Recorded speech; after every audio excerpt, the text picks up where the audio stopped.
The lake had been holding its breath for 3 days before we went out to the shelf, and I mean that in the most literal sense a man can intend.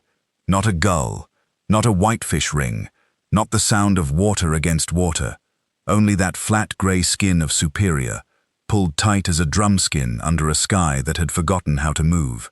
The gill net cords we hauled back from that coordinate the following Thursday were no longer made of anything we had put down. I am writing this to you, Marta, because you have waited 16 years for the truth of what happened to Peder, and because the letter the Consolidated Fisheries Company sent you in November of 1908 was a document constructed for the benefit of an insurance underwriter and not for the benefit of a widow. And I know this because I helped the company agent compose it, and I have carried that assistance alongside everything else I carry from those 4 days. You deserved better than I gave you then. This letter is the corrective, incomplete as it must be, because some of what happened out there on the shelf above the deep trench the Ojibwe men called Anamiki Gichigami, the thunder water beneath the water, I cannot render in language without the language becoming something I do not recognize as mine. But I will try. I owe Peder that much. I owe you more. My name is Callum Forsyth. I was 31 years old in the autumn of 1908, and I had been working gill net operations on Superior for 8 years, out of Sault Ste. Marie first, and then up the Batchewana coast after I signed on with Consolidated. I was not a superstitious man. I want you to understand that clearly, Marta, because I know what you have heard about the men who came back, about what we said in the days after, and I know how it was received by people who were not on that water.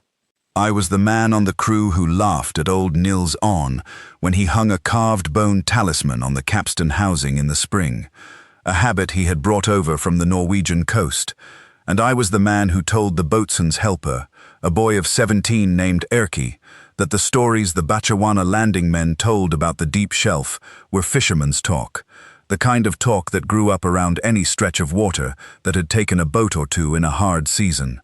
I said that. I believed it, and I am asking you now to hold that fact in front of you as you read everything that follows, because the weight of what I am going to tell you rests entirely on what kind of man I was before it happened. The Inga Malm was a 42-foot gill net schooner, cedar planked over oak frames, with a converted gasoline engine that Consolidated had fitted the previous winter to supplement the sail. She was not a new vessel. She had been built in 1891 in the yard at Collingwood and had worked Georgian Bay before she came north, and she smelled of it still, of old net brine and engine oil and something sweet underneath that I always thought was the bay cedar working out of her frames slowly over years. She carried a crew of 6 when fully manned, but that autumn our numbers were down. 2 of our regular men were ashore with a fever that had come through the landing camps in late September, and so on the morning of October the 14th, 1908, we went out to the Pancake Bay shelf as 4, myself, Peder Halverson the boatswain, Nils On, who was our netman, and the oldest among us at perhaps 53 or 54, and Erki Makinen, the boy I mentioned, who handled the engine and did the light work on deck. I have to tell you about the week before we went out to the shelf, Marta, because the week before is the thing that drew us there, and if you do not understand what drew us there, you will not understand what happened to us. On the 7th of October, a Tuesday, we had run our nets on the regular set, about 4 miles north and west of Pancake Bay, in water between 60 and 80 feet, which was the depth we always worked that time of year, when the whitefish were moving down from the shallower summer ground. It was a grey morning, cold enough that the deck plates were stiff underfoot, and we expected a moderate haul. We had been getting moderate hauls all that season, which meant 300 to 400 pounds per lift, which was respectable but not exceptional. What we found when we began pulling the first net buoy aboard was something I have not experienced before or since in 30 years of net fishing. The first float came up heavy, not the ordinary heavy of a good set. It came up like we were pulling a sunken log, and Nils braced his boots against the gunwale and put his back into it and looked back at me with an expression I cannot describe except to say that his face went from effort to confusion without passing through satisfaction, the way a good haul usually makes a man's face move. We cranked the capstan. The net came over the rail in a mass so dense with whitefish that the mesh itself was invisible inside the body of the catch. Silver and white and cold, the fish not thrashing but still, already dead or nearly so, packed into the net as though they had been arranged there by hand. 4 nets that morning. Every net was the same. We took 1,240 pounds off that set in water that by all reason and season should have given us 300. Peter did not say anything when the count was done. He wrote the figure in the log, and he looked at me, and I remember what I thought when he looked at me. I thought we had simply found a school moving through, and we had set lucky, and that was the end of it. We did not go back to that coordinate immediately. We worked our regular sets for 2 more days, and the catches were ordinary. Then, on the 10th of October, a Friday, we pulled our buoys again from the same location north of Pancake Bay, and the nets came up barren, completely empty. Not a single fish, not a crayfish, not the usual incidental catch of suckers and round goby that always appeared in our nets regardless of target species. The net came up clean, as if it had been scoured. The mesh smelled wrong, Marta. I noticed it then, but did not think it worth recording. It was a smell like the deep cold of the lake had concentrated into something almost mineral, almost copper, and there was a texture to the net cords that was slightly off, a little too smooth, as though they had been wet with something thicker than lake water. I ran the mesh between my fingers, and I told myself it was algae. It was not algae. On the 12th of October, we heard from one of the Batchawana Bay men, a Finn named Corpella who ran a small seine operation along the inshore shelf, that there were fish showing in quantity north of Pancake Bay, but further out, in the deeper water over the trench. He had seen the surface break with feeding activity at a distance, he said, more fish than he had seen in one place in 20 years, and he described the location. It put the concentration directly over the section of shelf where we had made our extraordinary haul on the 7th, but further north and further out, over water that was properly deep, 200 feet minimum by the chart, possibly more. Corpella said he had not gone out to investigate, and when Peder asked him why he had not, given that kind of showing, Corpella looked at the ground and said something in Finnish that Erkki translated for me later, as roughly, because there was nothing else out there, no birds, no other fish species around the edge of the school. Just that one mass, sitting still. That should have been the end of it. I want to be honest with you about that, Marta. A reasonable man, a cautious man, would have noted the oddness and set his nets on the ordinary grounds and gone home with an ordinary haul and been satisfied. But I was not cautious that year. Consolidated had been pressuring every schooner, captain, and netman on the coast to increase seasonal tonnage because the Chicago buyers were paying premium on superior whitefish, and we had bills against the vessel that needed settling before the winter ice came, and 1,200 pounds on a single lift had given me a number to chase. I argued for going out to the new location. Peder was hesitant. He did not cite the Ojibwe stories about that water, not directly. Not then, but he said there was something in Corpella's manner that troubled him, and he said he did not like fishing ground that other men had chosen not to fish. We went back and forth on it for an evening, and into the next morning, and in the end I carried the argument, and I have never forgiven myself for that, and I am not asking you to forgive me either. On the morning of October the 14th, we cleared Batchawana Bay before first light, and ran north and west under the engine. The sail furled because the air was dead calm. I noticed the quiet before we had gone a mile, not the calm of a still morning, which has its own particular texture, the small sounds of the vessel working through water, the distant cry of a bird somewhere, the creak of the boom. This was something else. The lake surface was flat, in a way I had not seen it flat before. Not the grey-green flat of ordinary calm, but something closer to metal, close to pewter, and it threw back the overcast sky without distortion, like a mirror that had been polished and then allowed to cool. There were no gulls. I commented on it to Nils, and he pulled at the carved bone on the capstan housing and did not answer me, which was its own kind of answer. Erky was at the engine hatch, nursing the Lozier motor, and he looked up when I mentioned the gulls, and then looked out over the water, and then looked down again at the engine. He said nothing either. I want to tell you that the silence of that lake that morning was not peaceful. It had a quality I am going to try to describe to you, and I know I am going to fail. It tasted like the air before a lightning strike, that metallic, charged quality that fills your mouth before the thunder, except that the sky was not threatening and the air was not moving. It was as though the tension lived in the water rather than the air, as though the lake itself was holding something back, and the absence of birds and fish rise and sound was the evidence of that effort. We reached the coordinate Corpella had described at roughly 7:30 in the morning. The water was 210 feet deep. By the sounding line, Pedder dropped over the port rail, and the bottom came up on the line as soft substrate, silt or clay, not the rock shelf we usually fished. Pedder pulled the sounding weight back up and looked at it. The weight was a lead plum, the kind I had handled 1,000 times, and it came up from 200 feet of superior water, looking as it always looked, dark and cold and slick. But when Pedder held it up, and I was standing perhaps 4 feet from him, I could smell it. That same copper smell that had been in the nets on the 10th of October, concentrated now, strong enough to taste in the back of my throat. I swallowed against it. Pedder wiped the lead on his coat without comment, and coiled the line, and we set the anchors fore and aft. The gill nets went over the port side in their normal sequence.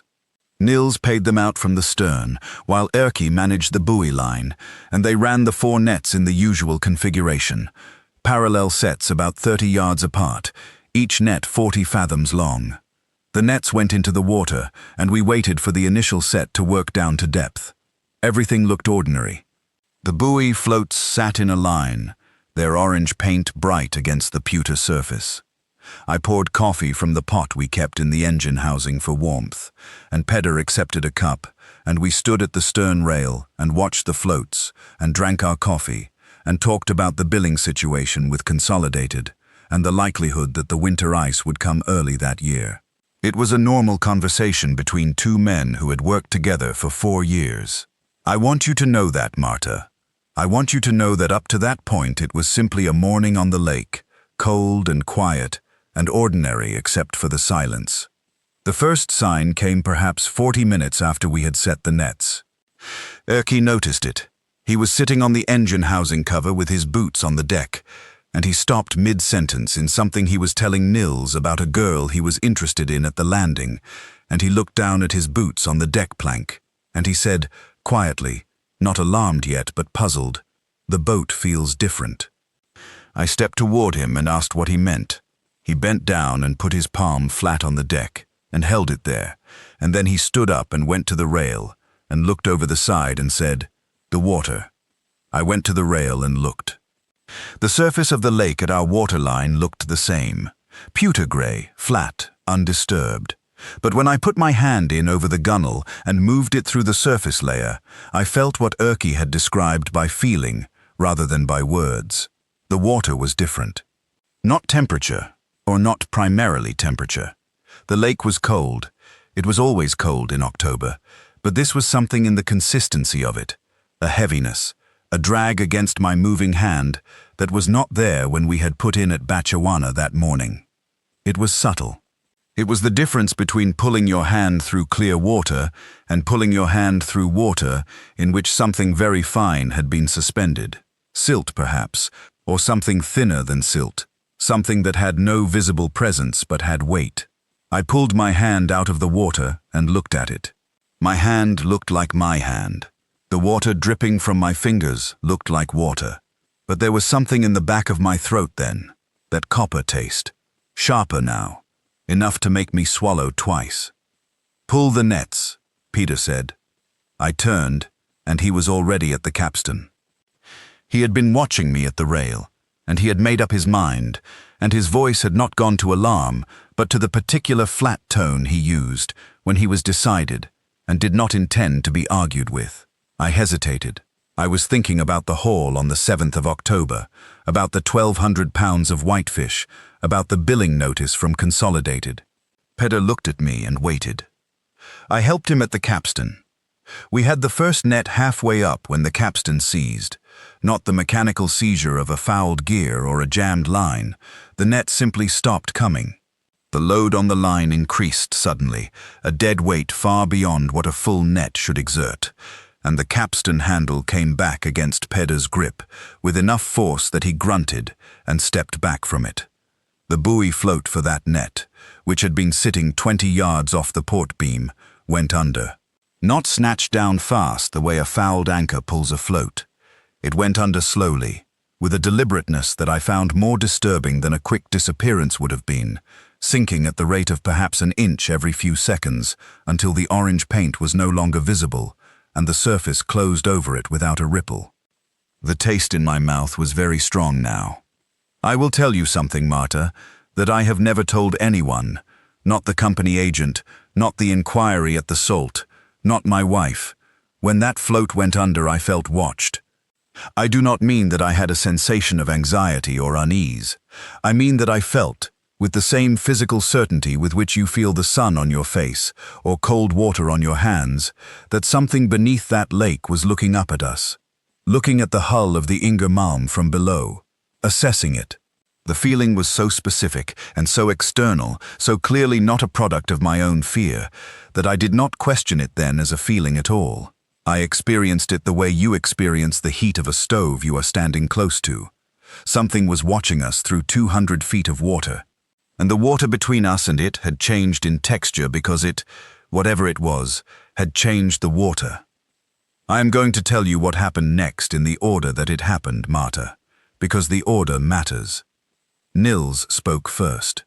He had been standing at the stern net rail when the float went under, and he turned to Peder and said, in the plainest voice I have ever heard a man use to convey a thing that frightened him to his bones, "We need to go." Peder was already trying to free the capstan line from the seized net without losing the hardware. This was an economic instinct, trained over years. Nets and rigging had value. You did not abandon them without cause. I understood the instinct. I shared it. I was calculating, in that same moment, whether we could cut the fouled net free and still pull the other 3 before we left. This is the nature of a working man, Marta. The counting never stops, even when the counting is wrong. Erkki went to start the engine. He cranked it 3 times in the normal sequence, and it caught on the 3rd pull and ran for perhaps 45 seconds before it stopped. Not the cough and sputter of a fuel problem. A clean stop, as if someone had thrown a cut-off switch. He cranked it again. It caught again and ran for perhaps 20 seconds and stopped again. He put his head down through the engine hatch and looked, and then he straightened up and looked at me and said the fuel was flowing. The ignition looked right. He could not see the cause. We had sails, but in no wind they were useless. We had oars, 4 of them, fitted into the rowlocks on the main deck for exactly this kind of contingency. 4 oars on a 42-foot schooner was not a robust means of propulsion, but it was movement, and movement was what we needed. I got 2 oars out and Erkki got 2, and we fit them into the locks and began to pull. And I want to tell you about the oars, Marta, because this is where I would ask you, if you were sitting across a table from me, to believe me. The oars pulled through the water like they were pulling through something slower than water. The stroke that should have moved the Inger Malm a foot through the surface moved her perhaps 3 inches. I pulled harder. Erkki, who was a strong boy, pulled hard enough that the oar flexed in his hands. We moved, but we moved the way a cork moves through syrup, slowly, against a resistance that was not turbulence and not current, and was not anything I had experienced in 8 years on that lake. The water around the hull had the look of ordinary lake water. It reflected the sky in the usual way. It was not visibly thicker.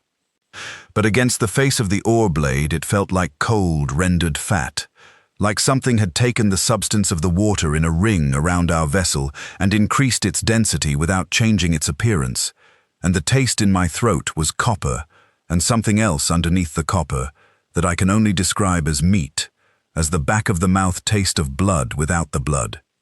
We moved perhaps 30 yards in about 4 minutes of hard rowing. Peter was at the bow watching the water ahead and behind. He called back to Erky to try the engine again. Erky cranked it, and this time it did not catch at all. Not a partial run, nothing. And then Peter said, "Stop rowing." We stopped. He was looking off the port quarter, looking at something in the water about 40 yards out from the vessel, and I shipped my oar and went to the port rail and looked where he was looking. It broke the surface slowly. That is the thing I most need you to understand, Marta. It did not erupt from the water. It did not leap. What came up from the surface of Lake Superior that morning was not violent in the way you might expect a very large thing to be when it surfaces. It came up the way a boulder would come up if a boulder could move with intention, methodical, unhurried, as if the air above the water was simply a medium it was entering, rather than an obstacle it was breaching. The first thing to appear was a ridge, dark, almost black, and at first, in the flatness of that pewter light, I took it for a half-submerged log, a very large log. Then it continued to rise, and it was not a log, and the scale of it was wrong in a way that took my mind several seconds to accept. When a man sees something that is too large to be what it appears to be, there is a lag. The eye reports, the brain waits. The brain tries alternatives. I went through the alternatives in those few seconds. A shoal, a submarine feature, a large vessel hull turtled and floating just below the surface. I went through all of them and discarded them because the thing was still rising, and at the height of its emergence above the waterline, Peder held up his arm against the mast for scale, and the ridge of dark hide cleared the waterline by what his arm against the mast later told us was between 25 and 30 feet. Then it stopped. 30 feet of something above a 200-foot lake in October. And then, without sound, without the splash and surge that should have accompanied an object of that size displacing water on re-entry, it went back down. The surface closed over it. Barely a ring. Almost nothing. None of us spoke for a moment. Nils broke the silence, not with words, but by kneeling on the deck and pressing both hands flat against the planking, the way you press your hands to the earth when the ground shakes, bracing, steadying, as if the wood of the hull was something that could keep him. His carved bone talisman swung on the capstan housing. I had laughed at that talisman once. I did not laugh at anything now. What it was, I cannot tell you in terms of species or taxonomy. I am not a scientist, and I did not have the presence of mind in those moments to observe it with scientific precision. I can tell you what I saw in the seconds of its emergence. The surface of the hide was not smooth. It was rough in the way barnacled rock is rough, irregular and encrusted, dark as lake-bottom clay, and it had the sheen of something that had been wet not for days or seasons but for a very long time, wet the way the oldest river stones are wet, as if moisture were part of its composition rather than a condition imposed on it. Its width, where it broke the surface, was wider than the Inger Malm's beam by a significant margin. I did not see a head. I did not see appendages. I saw a section of something very large, something that had chosen to show us a section of itself, and the deliberateness of that choice was, I think, the most frightening thing about it. I will tell you now, Marta, about the thing I found in the water that I have kept for 16 years, because you deserve to know about it, and because it is part of what I am trying to confirm for you. I will come back to it in the proper place in this account. There is something else I have to tell you first, about what happened among the four of us aboard the Inger Malm after that emergence, because what happened among us was as consequential as anything the lake did to us. Peter was the one who spoke first, once the surface had closed again. He spoke quietly, evenly, in the manner you knew better than I did, the manner he always used when he had concluded something and was communicating the conclusion rather than negotiating it. He said we were going to try the oars again and make for the south, and if the oars would not take us far enough, we were going to lower the dinghy and row to where the engine or the current would carry us the rest of the way to shore. He said this the way a man reads from a list, each sentence in sequence, practical, forward moving, with no space in the sentences for the thing we had just watched come out of the water 40 yards from where we were standing.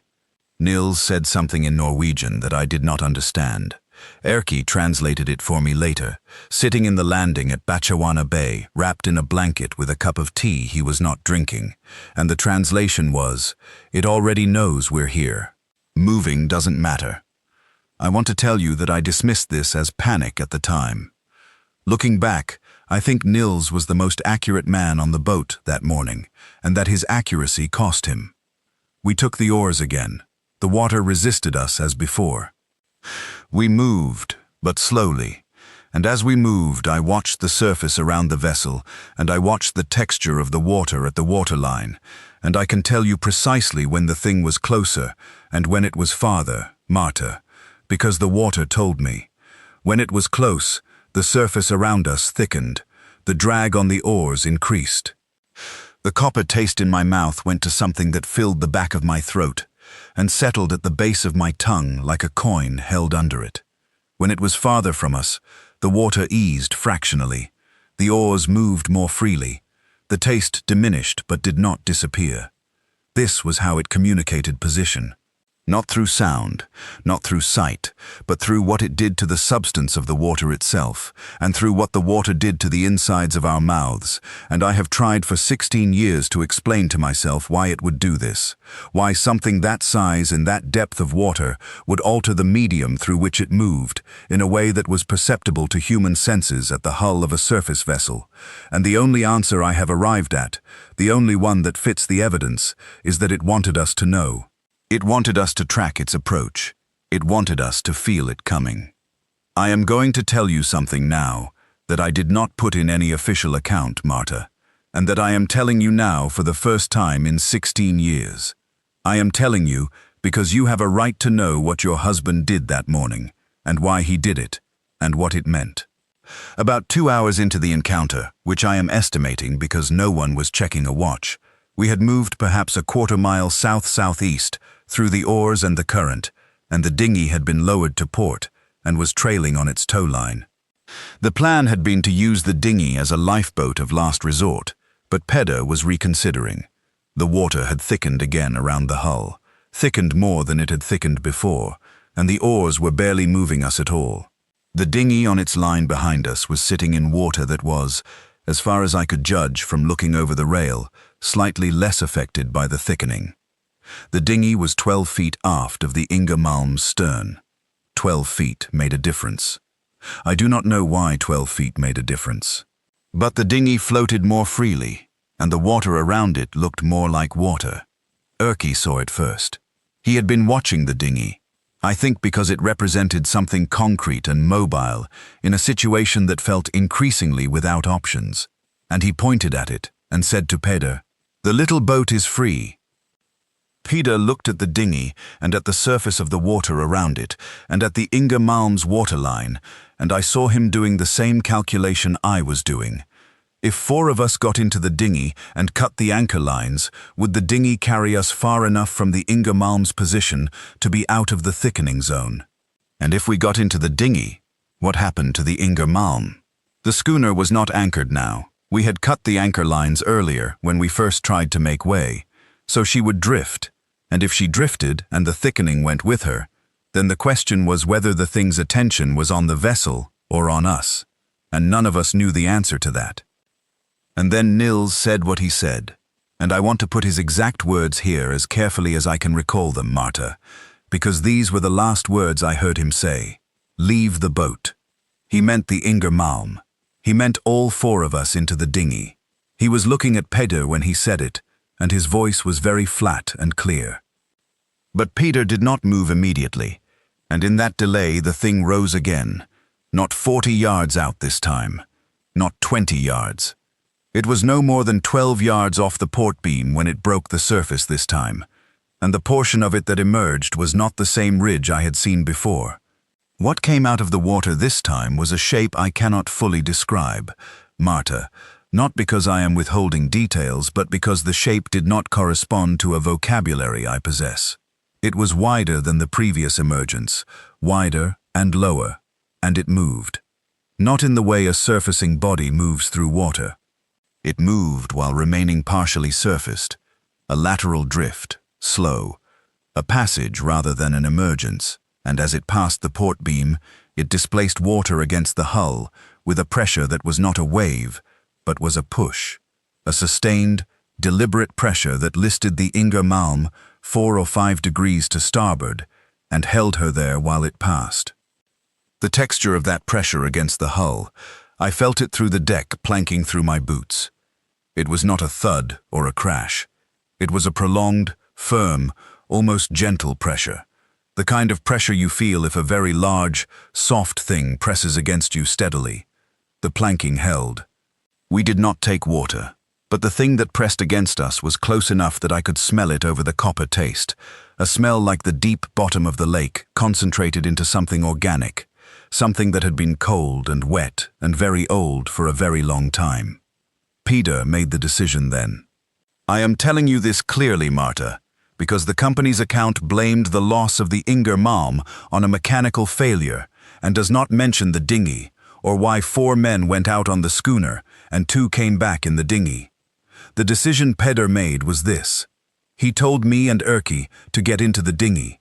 He said it without discussion, without a long explanation. He used 2 words. Just, go now. I started to object. I started to say that all 4 of us could fit in the dinghy, that we had done it before in a drill situation, and Peder put his hand on my arm and stopped me with the grip, not with words. He held my arm for 2 seconds and then released it and pointed at the dinghy. The dinghy held 2 men comfortably and 3 men in an emergency. It was 12 feet long. It was not a vessel that could safely carry 4 men across open lake water in October, and Peder knew this and had known it before I began my objection. He had already done the arithmetic. 2 men in the dinghy would move faster, would sit higher, would be more maneuverable. He had decided which 2 men were going. He had decided this, I believe, not in the moment of crisis, but sometime in the previous 2 hours, while we were rowing and watching the water thicken and thin around us. He had been deciding, quietly, the way Peder Halvorsen made all his important decisions, with the surface of his attention on the practical work and the depth of his attention on the problem that mattered, and by the time he said, "Go now," he had been decided for a long time. Nils was already in the dinghy. I do not know when he got in. He was simply there when I climbed over the rail, already seated at the bow with his hands in his lap, looking at the water. I am not going to tell you that I fought harder to stay, Marta. I did not fight hard enough to stay. I put myself in the dinghy, and I told myself I would argue the point again when I was aboard, and Erky was climbing over the rail after me, and I looked back up at Peder on the deck of the Inger Malm, and I can tell you what his face looked like at that moment, but I am not sure I can render it in words that honor it. He was not afraid. I want to be very clear with you about that.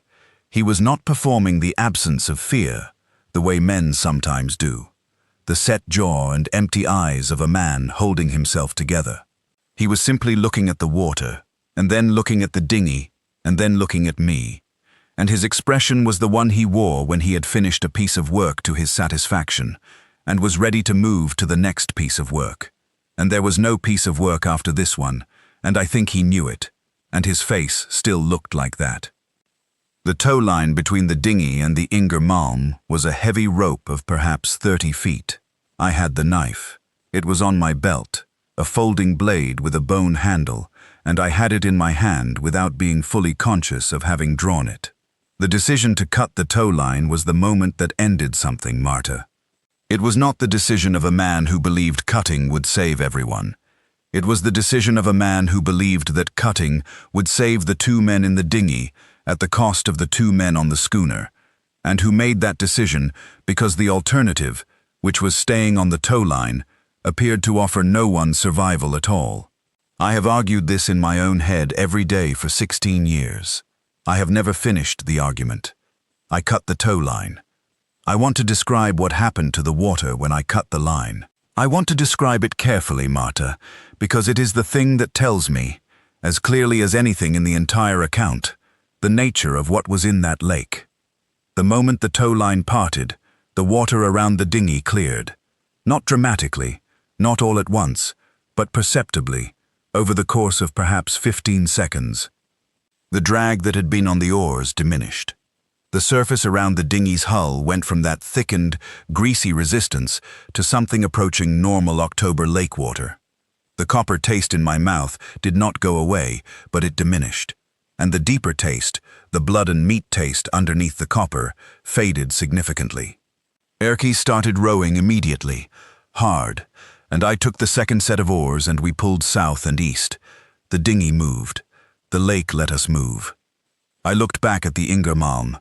She was sitting still in the water, perhaps 40 yards behind us now, and the water around her hull had not cleared.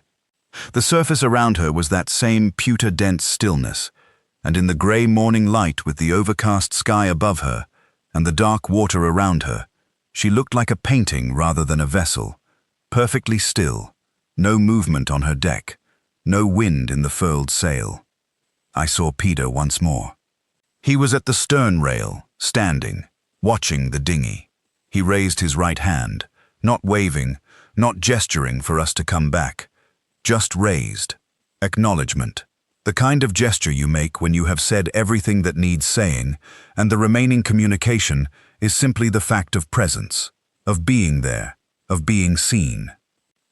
Then the Ingermalm's stern listed, a slow cant to port, and the thing came up around her hull the way water comes up around a vessel when a very large wave passes close, except that there was no wave.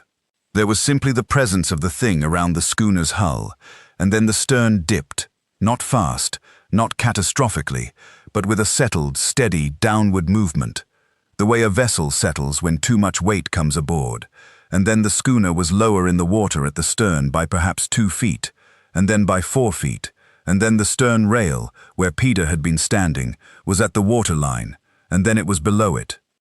I rowed. Erky rowed. We did not stop. Nils was in the bow facing aft, watching what I was watching over my shoulder with each stroke, and he did not say anything, and I did not say anything, and Erky was looking at his oar handles and pulling, and was not looking back, and perhaps that was the right way to manage it. The Ingermalm did not sink quickly. She went down over the course of what I estimate was 20 to 25 minutes, settling with a terrible patience, bow rising slightly as the stern went under, listing to port, her mast tilting south, and then at some point between my strokes, I looked back, and she was not there. The surface was flat. There was nothing on the water where she had been. No debris, no slick, nothing. I do not remember the full passage back to Batchawana Bay. I remember the oars and the resistance of the water, which normalized further as we moved south, returning degree by degree to the ordinary cold heaviness of October Superior. I remember that the overcast began to break in the south, and there was a pale sun on the water for a time that I was grateful for in a way I had never been grateful for light before. I remember that Erky developed a kind of rhythmic keening sound when we were perhaps a mile from shore, a low sound that he seemed unaware of making, and that after a while Nils put a hand on his shoulder and it stopped.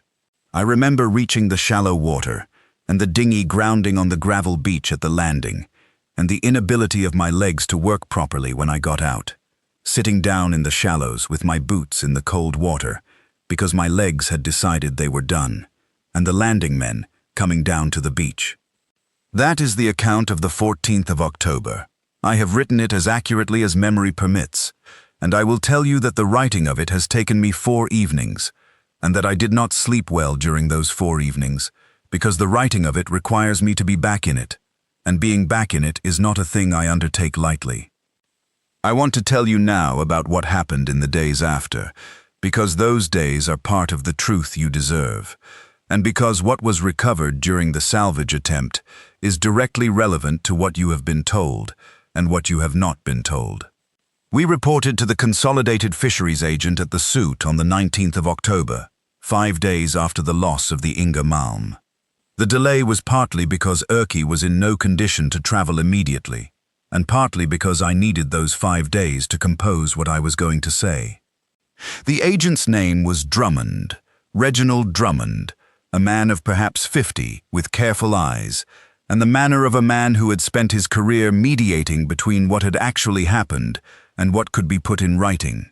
I told Drummond that the engine had failed, that we had attempted to row for shore, that the schooner had settled and gone down in circumstances I could not fully explain, and that 2 men had been lost when the vessel went under. This is essentially what went into the company report. I am not going to ask for your understanding of why I told it that way, Marta, because I think you already know. Drummond would not have believed the truth. And even if he had believed it, the truth served no practical purpose in that room.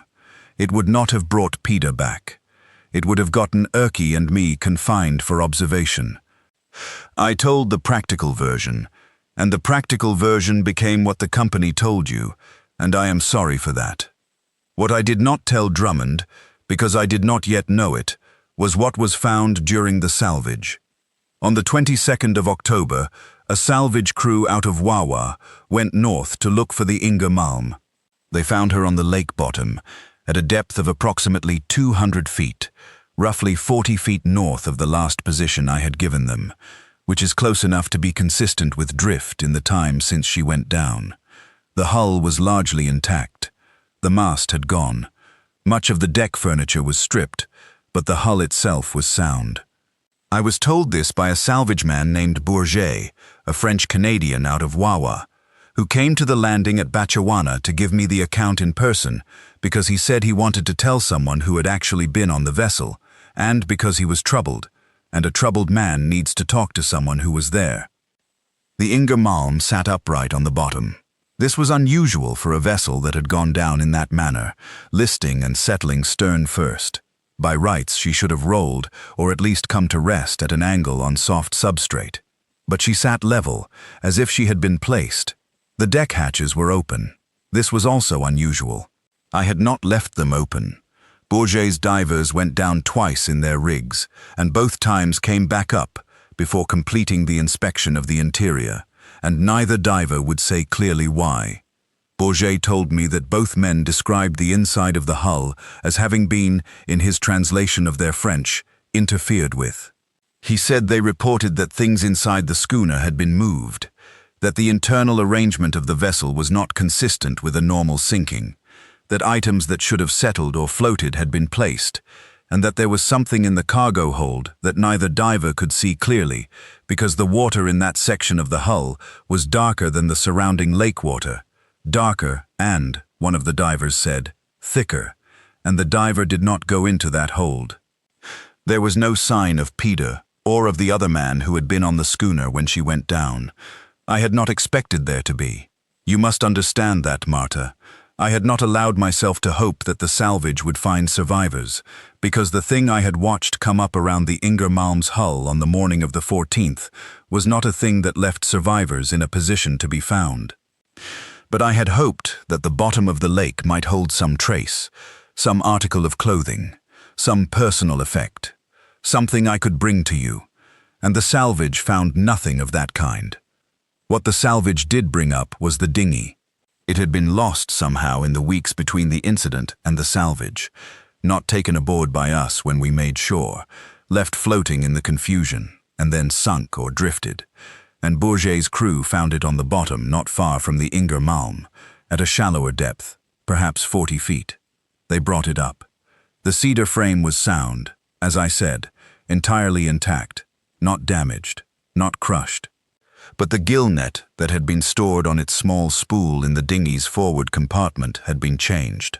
I want to be careful about how I describe this, because Bourget was careful about how he described it to me, and I want to convey the precision of his care without losing the substance of what he was telling me. The gill net that should have been on that spool was hemp twine, the standard commercial netting we used on all consolidated vessels, tarred against rot. What was on the spool when they brought the dinghy up was not hemp twine. The spool was full. The net was intact, braided in the same configuration as a gill net, the same mesh spacing, the same knotwork pattern. But the material was not hemp. Bourget handed me one of the coroner's assistant's notes at this point, because the coroner's office had been called to examine the salvage, and a Dr. Pelletier's assistant had written a brief description of the net material. The description read, "A braided substance of unknown animal origin, dark, and still faintly warm. Still faintly warm, Marta. On a net, brought up from 40 feet of October lake water, still warm." I held that note in my hands, and I read it twice, and I folded it, and I kept it. I have it still, in the drawer of my desk, and it is the only piece of external evidence that exists of what happened on that lake on October the 14th, 1908. It is the thing I have shown no one for 16 years. It is the thing that I am now telling you about because you have a right to know that there is a document, held by a living man who was on that water, that says in the measured language of a medical assistant that something biological and still living was in that dinghy after the Ingermalm went down. The net was made of something that was alive, or had very recently been alive, or was still warm in a way that does not correspond to any ordinary process of decomposition or biological activity that I understand. I have thought about what it means many times. I have come to no conclusion that I can defend. I have kept the note. I want to tell you about Nils On now, because I have not been fair to him yet in this account, and the telling of what happened to him afterward is part of the truth of what this cost. Nils came back to the landing on the day of the incident, and he sat in the boathouse, and he drank a quantity of whiskey, and he was quiet. He was quiet for several days. He did not return to any of the landings where we might have encountered consolidated men or been asked about the incident. He went, as far as I know, to a cousin's farm inland of Wawa, and he stayed there through the winter. I received a letter from him in March of 1909. It was written in Norwegian, so I had to have it translated by the Lutheran minister in the Salt, and what it said, as far as the translation conveyed it, was this: that Nils had been back on the water once, briefly, with his cousin on a small farm skiff on an inland lake, and that even on that small inland lake, in shallow water, he had felt the thickening in the water under the hull, and he had felt the taste in his mouth, and he had gotten off the boat immediately and gone ashore, and he had not gone back on the water since. He said in the letter that he believed the sensation on the inland lake was not a recurrence of the event, but a remnant of it, something that had been deposited in him by the proximity, a sensitivity, the way a man who has been very close to a lightning strike sometimes develops a sensitivity to the coming of electrical storms. He said he thought the thing in the lake had marked them, the survivors, in some way he could not explain. He said he was not going back on any water, not for any reason, and that he was sorry for what had happened to Peder. He did not say he was sorry for what had happened to the other man who had been aboard, a man named Torvald Bjerk, who had joined our crew only that season, and whom I have not mentioned by name until this moment, because mentioning his name has felt, for 16 years, like the opening of a door I am not ready to open. Torvald Bjerk was 24 years old. He had a mother in Thessalon. I do not know if she was ever told what the company said, or whether she was told anything at all. I did not write back to Nils. I have told you about the incident, and about the salvage, and about Nils, and I have not yet told you about what I know of the thing itself, because the knowing of it is not something I arrived at quickly or easily, and because I want to be honest with you about what is first-hand knowledge and what is gathered knowledge, the things I saw and the things I have since learned. In the months after, when I was in the suit for the winter and unable to work because my hands were not steady enough to rig net or handle a capstan without dropping things, which was a physical fact I kept from my wife for as long as I could, I spent time in the reading room of the public library on Queen Street, and I found what I could about the folklore of that water. Specifically, I was looking for any account that described what I had experienced, the change in the water's texture, the taste in the mouth, the deliberate submersion of a surface vessel. I was not expecting to find a perfect match. I found something close enough to matter.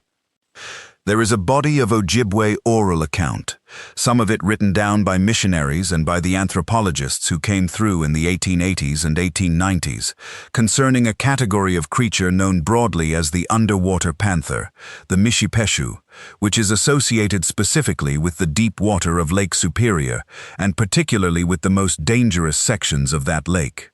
The accounts are not uniform. They vary in detail, in the way oral traditions vary when they pass through many tellers over many generations.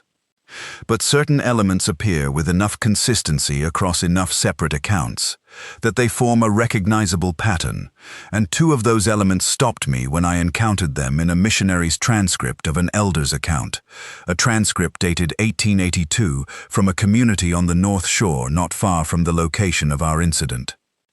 The first element was the behavior of the water around the creature. The missionary had attempted to render the elder's description in English and had produced a sentence that read, in the missionary's slightly awkward translation, "The water becomes heavy near it, as if the lake were thinking, and a man who puts his hand in that water will taste the metal of the deep." The metal of the deep. Copper. Superior's bed is copper-rich. The oldest copper mining in North America ran along its shores, and the creature of the Ojibwe accounts was associated with copper in a way that went beyond metaphor, was held to carry copper in its nature, the way a man carries his character, and this was understood as a sign of its antiquity, its deep-rootedness in the geology of the lake itself. The second element was the behavior of fish. The accounts described the Mishipeshu as capable of gathering fish, concentrating them in areas of the lake to serve its purposes, and the purposes described in some accounts were not feeding purposes but tactical ones. The creature was said to use fish as bait, to place abundance in a location to draw vessels out to deep water, to lure men who lived by the fish to the water above the deep trenches where it held dominion. The lure, Marta. It placed those 1,200 pounds of whitefish in our nets on the 7th of October. It placed them there on purpose, in water that should have been empty, in a quantity so extraordinary that no working fisherman could have resisted going back. It showed us abundance and let us take it. And then on the 12th of October, it showed Corpella the fish school in the deep water. Not close enough for Corpella to go to, but close enough for us to hear about through Corpella, and the hearing of it was enough to bring us out. We went willingly. We went arguing. I argued us into going. And the thing in the lake had anticipated this, had engineered this, and had been waiting at that coordinate on the morning of the 14th, in the way that a man who has set a snare waits beside the trail. I have asked myself many times why it let the dinghy go. I have no answer that satisfies me completely. The Ojibwe accounts suggest that the Mishipeshu is not indiscriminate in its taking, that it operates according to a logic of proportion, that it accepts a tribute and releases the remainder, and that the tribute is exacted in relation to the trespass. We had trespassed on its territory. We had taken its fish. We had gone back a second time when the first haul should have been warning enough, and we had brought 4 men. It took 2. Whether this proportion was calculated, or incidental, or simply the consequence of what it was able to reach in the time available, I do not know. I do not think the dinghy's escape was accidental. I think the thing permitted the dinghy to go because it had what it wanted, and the dinghy had moved far enough from the vessel's position to be outside whatever boundary it was enforcing. But I am not comfortable with any explanation I can construct, because every explanation I construct requires me to attribute to it a quality of reasoning that I am not certain a creature should have, and every time I apply that quality of reasoning to my own account of what happened, the account becomes more frightening rather than less. I want to be clear about one more thing before I come to the end of this, Marta, because it is directly relevant to why I am writing to you now in 1924, rather than at some earlier point in the 16 years since the incident. The fishermen of the Batchewana coast have known, since before the commercial era, since before the railways and the fishing companies came up from the south, that there is something in the deep water of that section of Lake Superior that must be treated with respect in a way that goes beyond ordinary caution. The men who refused to go out to the deep shelf alone, who would not set gill nets over the deep trench north of Pancake Bay without another vessel within signaling distance, were not men who had seen what I saw. They were men who had inherited the knowledge of it the way you inherit a sense of danger, passed through family and community, worn smooth with use, but no less sharp for that. They were informed men, and the commercial fishing industry that came up from the south brought with it a set of assumptions about the lake, about what the lake was and was not capable of, that made it very easy to dismiss what those men knew, and very profitable to ignore their refusals. I was one of the men who dismissed it. I was 31 years old, and I had 8 years on the lake, and I thought I knew what Superior was, and I know now that I was not even asking the right questions about it. I have not been back on the deep water of Superior since the autumn of 1908. I have lived in the salt, and I have worked various inland trades, and I have managed. My wife knows that something happened out on the lake that season, and she knows that it cost men their lives, and she has not pressed me for more than that. Partly out of care, and partly, I think, out of a sensible instinct that some information does not improve a household. I have gone to the shore of the lake many times in 16 years. I have stood at the edge of the water and looked out at the surface. I can still tell you what that water feels like when it is ordinary. The cold, clean resistance of a lake that does not know you are there. And I can still tell you what it felt like when the water knew we were there, when the texture of it changed, and the taste came into the back of my mouth, and the thing beneath the surface decided whether it was done with us yet. I have gone to the shore in the evening sometimes, when the light is low and the surface is flat, and I have stood there, and I have held in my mind, simultaneously, both versions of what a lake is, the version I believed for the first 31 years of my life, and the version I have known for the 16 years since. Both versions are present to me at the same time, with equal clarity, and they do not resolve. They simply coexist. That is, as far as I can determine, the permanent condition of a man who has been where I was on October the 14th, 1908, and come back. I want to tell you about Erkki Mäkinen, because I realize I have not told you where he is now, and because his situation is part of the account. Erkki was 17 when the incident occurred. He is 33 now, which places him precisely where I was at the time of the events. He fished for 2 more seasons after 1908, on the Georgian Bay side, away from Superior, and he was capable at the work, and gave no sign of lasting injury from what had happened. And then in 1911, in the spring, he returned to the north shore of Superior. He returned not to the commercial fishery, but on his own, with a small skiff, and he began fishing the inshore waters of Batchawana Bay, never going further than 2 miles from shore, never going north of a line he had set in his own mind, never fishing alone. He follows this discipline with a precision that the other men at the landing find excessive, and some of them say so to his face. He does not explain himself when they say so. I have spoken to him twice in recent years, briefly, and he does not use many words about what happened, but he is not a man who has been broken by it. He is a man who has arrived at a clear understanding of what the lake is, and has organized his life accordingly. He has a wife and 2 children, and he seems, in his dealings with the world above the waterline, to be a satisfied man. The one thing he said to me, on the second of our 2 conversations, that I have thought about regularly since. He said that the fishing is still good in Batchawana Bay, that there is no shortage of fish in the inshore water, and that he has never once, in the years since 1908, found his nets heavier than they should be. And he said this without emphasis, as a plain fact, but I understood what he meant, and I think you will too. Now I want to tell you why I am writing this in 1924, specifically when I have not written it in any of the 15 years before this one. 2 months ago, in August, a man came to my door in the Salt. He identified himself as an agent of a commercial fishing consortium that was exploring the feasibility of deep water operations on Superior, north of Pancake Bay, using motorized trawlers of a size and power that had not been available in 1908. He had heard my name from someone, he would not say whom, as a man who had experience with the deep shelf in that area, specifically the coordinate north of Pancake Bay over the trench.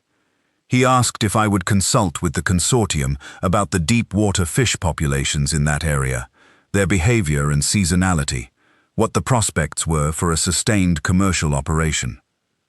He was a pleasant man, and he was clearly an intelligent man, and he had good figures on fish populations and equipment capacity, and he had no idea, none at all, about what he was proposing to bring his motorized trawlers over. I told him I could not help him. He asked if I could tell him why. I told him I was no longer in that trade, which is true, and that my knowledge of those waters was too old to be reliable, which is partially true. He thanked me and left, and I stood in my doorway and watched him go, and I thought about the 1,200 pounds of whitefish that filled our nets on the 7th of October 1908, and I thought about the fish school that Corpella had seen in the deep water, and I thought about a motorized trawler, larger and louder, and more intrusive than the Inger Malm had been, going over that trench with a full commercial crew, and I sat down at my desk that evening, and I began this letter. I am not writing this to the consortium agent. I am writing it to you, Marta, because you are the person who most deserves the truth, and because the truth, once written, is a document that can be used for more than one purpose. If this letter is ever shown to anyone who is proposing to send vessels out over that trench, they are welcome to use it for that purpose. I am past worrying about what people make of what I say. Peter Halverson was the most capable man I worked with in 30 years of various trades, and he died on a lake that he suspected from the beginning was not safe, and he was overruled by a man who had more ambition than sense, and that man was me. This is the fact I return to, not the thing in the lake, not the question of what it is or how it does what it does. Those questions are interesting in the way that any genuine mystery is interesting, but they are not the ones that cost me sleep for 16 years. What costs me sleep is a man raising his hand from the stern rail of a vessel that is going down, and the man in the dinghy holding a knife, and the cut he made, and the 30 years of mornings he did not have because of it. The coroner's note is in my desk drawer with the rest of what I have. If you want it, Marta, it is yours. If you do not want it, I will keep it until I am done keeping it, and then it will go where such things go. I am sorry it took me this long. Callum Forsyth, Sault Ste. Marie, Ontario, February 14th, 1924. There is one thing I did not put in the body of the letter, because it did not fit neatly into the sequence of events, and I did not want to break the order of the account. I am putting it here, at the end, because it is relevant, and because I have sat with it long enough. On the morning of the 15th of October, the day after the incident, I went down to the beach at Batchawana Bay alone, before the landing men were up. The dinghy was where we had pulled it above the tide line. I sat beside it on the gravel for a while. Then I put my hand in the lake. Not far in, just at the edge, where the water comes to gravel, where a man who has been on Lake Superior his whole life knows the lake by the touch of it, that particular cold and clean resistance. The water felt ordinary, cold, clear, immediate, Superior in October, entirely itself. And then, perhaps 20 seconds after I put my hand in, the taste came back, copper, and below the copper the other taste, the one that does not have a name, faint, very faint, but present, as if something at an enormous depth had registered the contact and turned, slowly, to note it. I took my hand out of the water. I dried it on my coat. I did not put it back in. The lake was flat and gray, and enormous, and entirely still, and whatever was in it still, and as far as I know it is there yet.